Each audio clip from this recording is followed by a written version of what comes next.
Welcome back to another episode of Bleducation. I am Brando. And I'm Mia. And if you don't know us, we are Bleducation, where we teach you about people you should know or teach you more about people you already do know. All right, let's dive right into it. What we talking about today? All right, so today we're going to talk about the U.S. and integration, specifically how the Cold War and Russia kind of influence what we see happen with United States integration. So, to give a little background, if you don't know exactly what the Cold War is going to be a time of tension between the United States and Russia. And essentially what we see, while it's called a war, it's called a Cold War because it's a propaganda war. So what that means is basically they're not actually fighting one another, but they're dealing with outside influences. So they may involve themselves in things like the Korean War that has to deal with issues that they both align with, but not necessarily their own. And they're using propaganda, so different types of mediums to kind of bully one another to talk messy. about. That is the best description. They're actually being messy. They're being messy. Listen, the way that I describe it to my kids is like siblings fighting, right? Like, I will hit my sister upside her head, right? But I'm not going to kill her. Right. She's just my sister. You know what I'm saying? Like, that's literally what we see happen in the Cold War. But the really interesting thing is, like, the overall effects that we see from the Cold War. So one thing that a lot of people don't know is the fact that the Cold War actually is what pushes us into integration. And, you know, it's like a small tidbit that is my favorite thing to share with the kiddos because, again, not very widely talked about. So what we see happen is the United States and Russia have this very rocky relationship, right? So, like, we see them hating each other before World War I, and they still hate each other during, but they end up aligning on the same sides. And same thing happens with World War II. But in between these spaces, when they're not allies, we're back to the beef, right? Okay, cool. It's like a friend. It's like Tom and Jerry. Sometimes they are frenemies. And then, but sometimes it's just like on site. Got it. Exactly. What we see happen is, like, obviously during the time of these major wars, the United States is like still segregated because boo, you know, whites and racism. Jim Crow. Period, right? Yeah. So we're still dealing with all that stuff. So the Soviets come up with what they call the Soviet International Plan, also known as the SIP, right? So this is around like 1928, and what their plan is to basically recruit Black Americans to come to the Soviet Union. Really? Right, and it sounds like really great in theory, like because they want them to come over to give them jobs and things like that. But what you find out is that they're actually trying to just build up their cotton industry, so they want them to come over there to work. That's racist. It's racist. Racist as hell. Okay. But basically what they propose to Black Americans is the fact that, like, okay, y'all can stay in the United States, do the same work and be discriminated against, or you can come over here, do the same work, make more money, and not be discriminated against. Yeah, that's kind of sounds like it's a good thing. Nah, you feel me? But something tells me Russia's lying. Okay, Period. Black people are discriminated against everywhere in the world. So I don't know about that. I don't know. Not Russia that just killed all these all these massacres. Literally just like genocide. Okay, cool. That's same Russia, right? Same Russia today that's holding Brigitte Grime. Okay, they're still holding her. Okay. Just want to make sure we're talking about the same Russia. Quite literally the same Russia. Okay. But again, they wanted to build like a black belt is what they called it. And they wanted people to come over. They were sharecroppers and they were going to be able to take care of their cotton industry, and they wanted to build it. So we see them kind of push this agenda, but as we know, and we've talked about in previous episodes, the idea of communism to the United States is just incredibly scary, and that's what Russia is at the time. They're a communist nation. So we see a lot of people, Black people in particular, get blackballed for aligning themselves with communism. So either like whether they're just going to visit Russia or actually deciding to move to Russia, it's just been like, it's like a whole thing. Like, if you fool with a communist, done. You know, I find that so interesting that the United States is very quick to be like, oh, you're not being loyal to us, okay? Because you guys are going to visit Russia and you guys are like embracing communism, but look at the history of what the United States has done. United States is like that toxic ex. Like when you finally move on, oh, so you really gonna leave me? Right, like yes. Actually, because you suck. Actually, because I don't want to be lynched. Actually, because you know, slavery. Like, that what do you is mean? Such a good point. What? Okay, so one of the things that pushes us actually into integration is like the propaganda that Russia uses. So one of the first things that they do is, we all know the Scottsboro 9 case, right? So we have 9 Black boys that are accused of a crime, wrongfully accused, I should say. So the first thing that they do is they put out a cartoon called Freedom to the Scottsboro 9, right?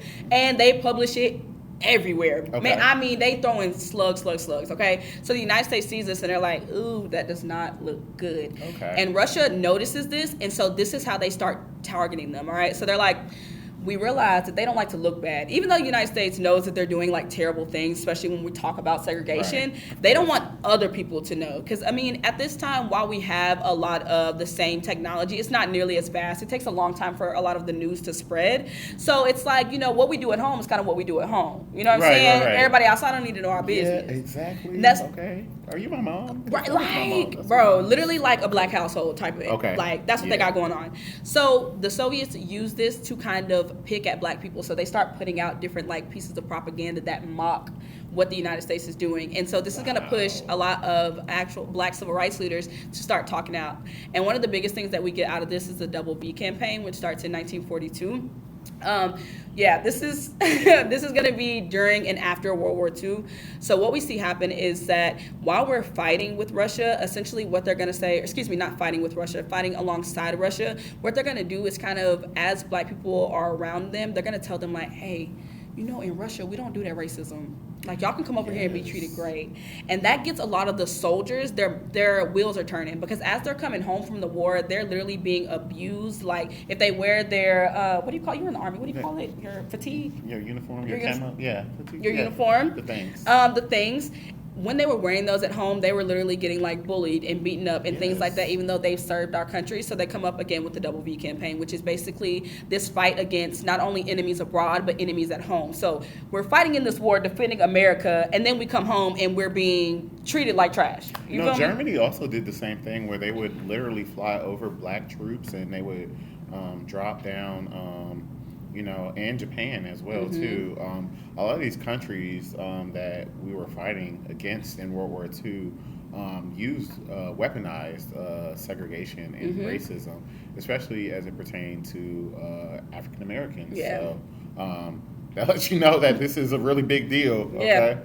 And the sad part of that is a lot of the times, like, if black soldiers were the ones that were targeted, it's like, they were already put on the front lines, the first ones to go out and die for a country that didn't even care about them, which is why I have such me in the military, like, you feel me? It's like, well, as someone that was also prior service myself, I did struggle with some racism myself, especially when I deployed. I was the only black person that was in my unit, and it's like, it's not like you can go home at the end of the day and go decompress. You're stuck with these people. Yeah. And just, it wasn't like anything super, super overt, but just a lot of microaggressions and different things like that kind of really made me uncomfortable and kind of put me in the position that, like, when I had the opportunity to get out, I was like, gotta go. Yeah, and for sure. Thank God, because like 2 years later we had Trump as president, but and God knows what the military was like when Trump was there.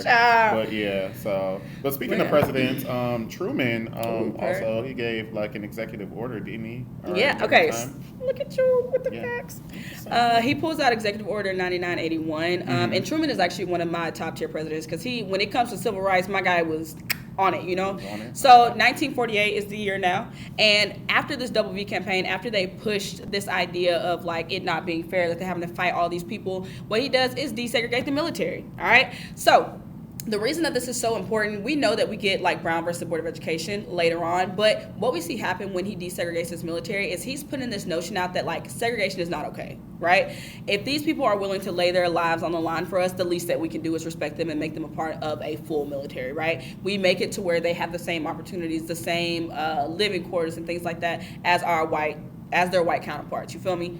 So I kind of take a little issue with that because I love that Truman gives this executive order, and in theory, desegregation sounds like an amazing thing, right? Everyone kumbaya, all happy and stuff, but the reality is that there has to be an execution that's attached to this order, and I can guarantee you that all of these people are not going to magically just stop being racist or magically just stop doing all these bad things to black people just because now we are integrating. I would actually go on a limb and say that I think there's going to be a rise in racism because now black people and white people are in closer proximity to each other. Right. So for me, I know that I have a very controversial opinion when it comes to segregation,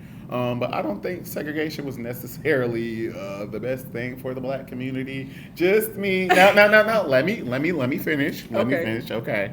So I will say this. All right. I think that the black community, when it was isolated, yes, we did not have as many advantages as white people. But you have areas like think about Tulsa, think about the Greenwood, like that whole area where they flourished as black people. They had a black community, and they were on an equal, if not a even higher level than the white people. And I'm talking about socially, I'm talking about economically, I'm talking about politically. Okay, they had power. Okay, and I think that when you look at the black community, when we are grouped together, especially because we have a common enemy, so to speak, that you had black people that were affluent, and you have black middle class, and then you have black poor people, but they're all are combined together, and there is a sense of community. If you look at other races, even now, like there's like a Chinatown, like everyone has their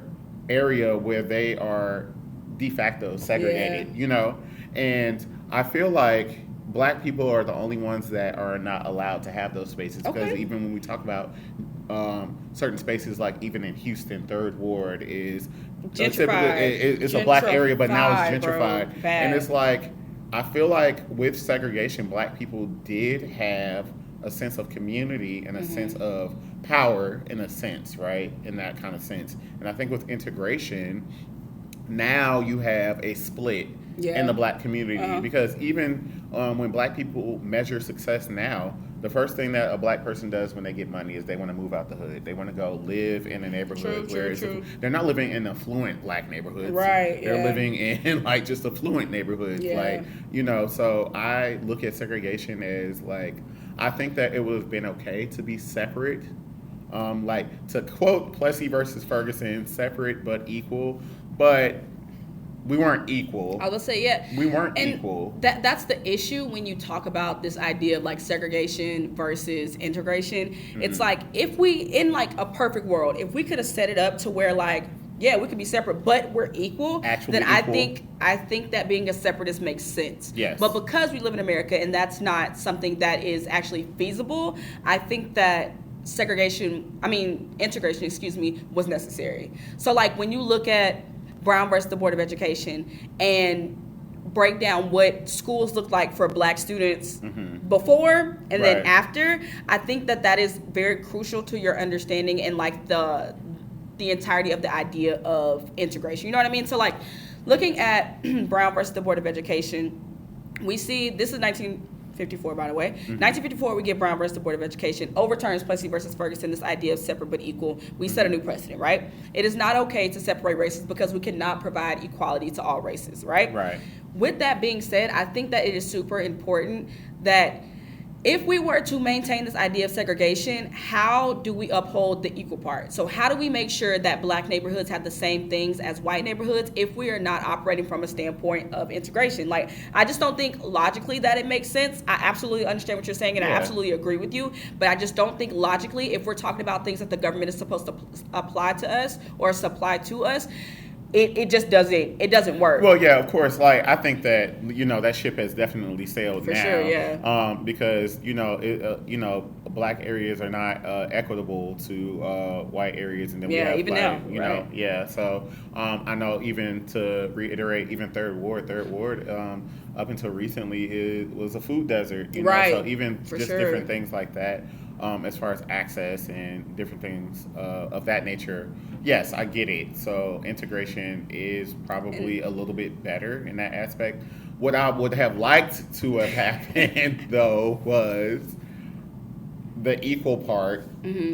Like, I really would have liked the equal part to have actually been a thing. And I absolutely agree with you because, like, thinking about the Little Rock Nine, right? So, like, we talk about the Little Rock Nine being this super triumphant story, but like in reality, that is like just a traumatizing experience for Black students that literally like had no need for that. And like in a perfect world, if we could have perfected this idea of separationist, we would not have had the Little Rock Nine. So like with the Little Rock Nine, if you all don't know the story, essentially what happens is there are 9 teenagers in Little Rock, Arkansas. They try to go and attend a high school. The governor, Orbal Fabus, shuts them down, does not allow them to go in. He actually brings in the Arkansas National Guard to block the school for them. And as a result of this, they actually racism. They actually closed down the schools for an entire year to keep students from actually integrating, right? So obviously, again, Soviets take their opportunity to use this to mock the United States, because at this point it's like we're literally seeing on the news and on headlines how students are having to walk past like armed guards just to try to get in the door. You know what I mean? And it's like nobody should have to go through that, which is why I absolutely understand why a lot of Black Americans were like, man, this is overrated. We need to just mind our business and stay to ourselves, because we do, like, we have the knowledge to flourish by ourselves. We absolutely don't need anybody else, like, period, at the end of the day. You know what I'm saying? But when it comes to right. But when it comes to like thinking about education, and not to say that any education system is perfect, especially not here in America, like thinking about school supplies, right? Textbooks, who's supplying them? You know what I mean? And not to say we couldn't have Black businesses that did it, but like that's not necessarily their place. And I think that that was one of the big things that the Soviet Union used to taunt the United States. It was like, y'all can't even provide for y'all Black people. Like, why would we even take y'all seriously? Right. You know what I'm saying? So it's like, I think a lot of that was really, like, while the Soviet Union didn't mean to do that, they really did have a big impact on what integration looked like for the United States, just through their taunting of them. Like, they, for Little Rock Nine, they did a cartoon that was titled Troops Advance Against Children, and it's like this huge, like, these armed guards that are like standing in front of like small children, and people saw that and they were like, oh, y'all are wilding. Like, and that's when we see the government step up and be like, all right, this is absolutely unacceptable. It's interesting you say that, because you know this is news to me. So you know, forgive me for thinking the government actually had a heart, and in reality, they just were like, "Well, we don't want to be embarrassed. Right. We're not going to act up in front of company. We are not going to act up in front of, like, literally." Wow. People outside of America realized how terrible America was, and they were like, "Wow, yeah." And so, actually, like, to bring it to an end, the Cold War does not end until the fall of Berlin, or the collapse of the Berlin Wall in 1989. Good year. Right, 1989. But we see kind of the end of their play on racism toward the end, or the beginning of the 1960s, when we move into the Civil Rights Movement, or more heavily into the Civil Rights Movement. But I just always thought it was very interesting, because a lot of people don't know that the influence that they had when it comes to integration. A lot of people are like, oh, the presidents were just nice, like they didn't like racism, and that's absolutely not the case. Like, while a lot of presidents were progressive thinking, it doesn't necessarily mean that they are above this idea of racism. Lincoln. I was just about to bring him up. I know you had to throw him under the bus. He can't help himself. I do. But that is the Cold War and integration. So I hope that y'all learned something, or learn more about something you already knew. I actually learned a lot, actually. So, like, I'm doing this podcast, but you are teaching me the things. We're here to learn. You know? We're here to learn. All right. Okay. So, all right. Well, I am Brando. And I'm Mia. All right. We hope you learned something. We'll catch you next time. Peace. Bye, guys. What up? It's your boy, Brando from the Bando. Actually, I'm from the suburbs, not the Bando, but that's okay. I'm here to say thanks for watching the Polaris Network on YouTube. For exclusive shows and premium content, subscribe to the Polaris Network on YouTube right now. Seriously, what are you doing? Go subscribe. Go do it right now.